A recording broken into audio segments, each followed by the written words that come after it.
What happens when dirt goes into our nose? Our reaction is to immediately sneeze, and often in a violent way. This reflex of the human body forces the material out in the quickest way possible. But what happens when something external enters the mind? Something like strong emotions, particularly negative ones. Let's say, for example, the pain of losing your own daughter.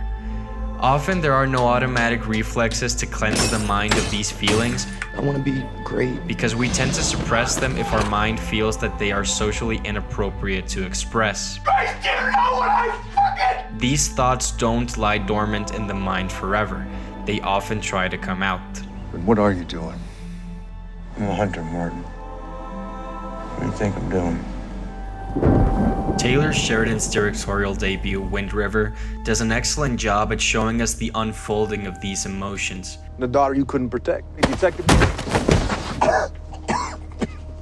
That's not something you get to talk about. Before we move on, we have to make a quick separation between two types of films.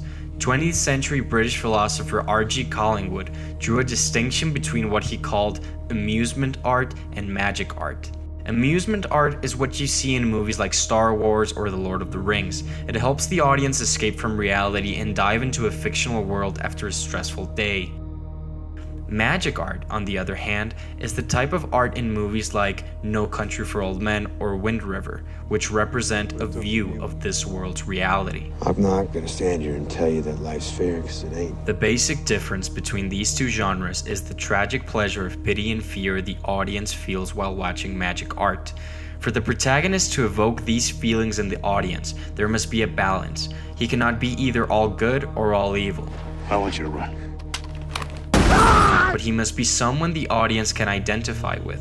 And if he's skilled in some way or another, the tragic pleasure can be intensified. This is Jeremy Renner's character, who is a wildlife service tracker and helping an FBI investigation. But at the same time, he just wants to find the person responsible for the murder of Natalie to kill him. Magic art raises some philosophical questions concerning art itself, in this case, film being the medium through which art is expressed. Questions like, what does art tell us about ourselves and what purpose does it serve in our lives? One of the first people to ever consider these questions was Aristotle. He argued that our bodies need to experience a full range of emotions in order to stay in balance, meaning that if we haven't been sad or scared in a while, we can start to crave those feelings. When we lack this balance in life, art can step in and help us. You got any idea what that feels like? When we finally experience these sensations, we experience an emotional release called catharsis. It's the mind's process of releasing and thereby providing relief from strong or repressed emotions, just like the body expels dirt from the nose by sneezing.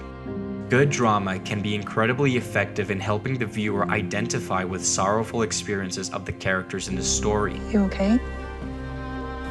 Been better. This can move people, and they can leave the movie experience clean, refreshed, and purified in emotional experience. Catharsis tells us why we choose to watch certain films for more than pure escapism. Get away from the door! Movies that don't necessarily directly evoke positive emotions in the viewer can lead to emotional health. How can we know what happiness is if we've never been sad, angry, or frustrated?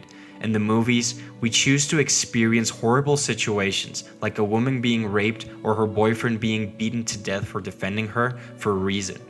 Of course, such events would horrify us in real life, and while they also do so in film, they evoke a special kind of after pleasure as well, a sort of minty aftertaste after the initial sting.